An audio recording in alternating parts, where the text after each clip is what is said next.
Nú erum við með 2 bíla sem eru að fara að taka stað á götuljósum.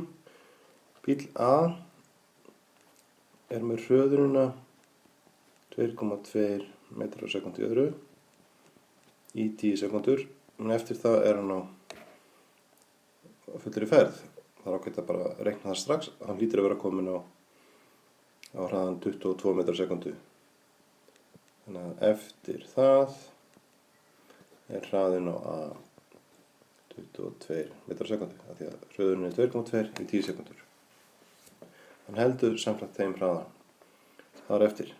B-bíllinn tekur fram úr í byrjun af því að hann er á hraðanum 14. Hraði B er 14 metrar á sekúndu allan tíman. Nú er spurningin, í hvaða fjarlægð frá gatnamótunum nær bíll A bíl B? Í hvaða fjarlægð? Það er ekki alveg auðvelt að svara því nema að því að þetta er tvískipt dæmi. Sjá að það dæmið eiginlega breytist eftir 10 sekúndur. Þannig að fyrsta spurning kannski til að reyna að svara er, hver er staðan eftir 10 sekúndur? Hvað eru þau komnir langt bílarnir? Það er auðvelt að svara því hversu langt bíll B verður kominn, því hann er á hraðanum 14 metrar á sekúndu í 10 sekúndur. Hann verður kominn 140 metra. Bíll A, hann er með hröðun, þannig að þau þurfa að nota vegalengdarjöfnuna með hröðun í, passa ykkur á því. Það er stóra S-jafnan, ég var búinn að sýna ykkur, og hérna er hún. Þannig að þessi hálfur sinnum 2,2 sinnum 10 í öðru. Uppassagan var 0, þannig að 0 sinnum 10 kemur hérna. Þetta er út, kemur ekki út úr því. En hvað er þetta? Og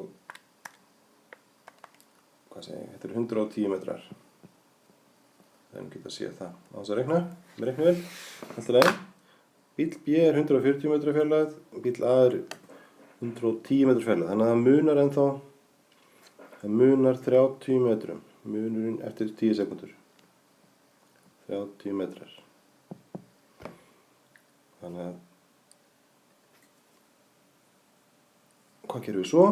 Jú, eftir þetta, þá er þetta munar, þá er bíll B ennþá 14 og bíll A á 22, þannig að dæmi miklu léttara.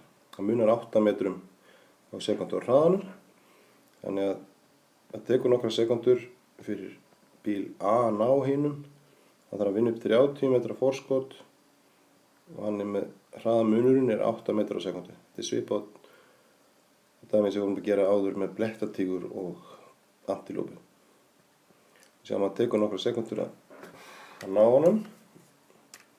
30-8, þetta er 3,75 sekundur.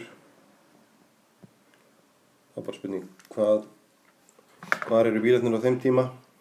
Það er auðveldast að nota bara bíl B því að hann er alltaf á hraðanum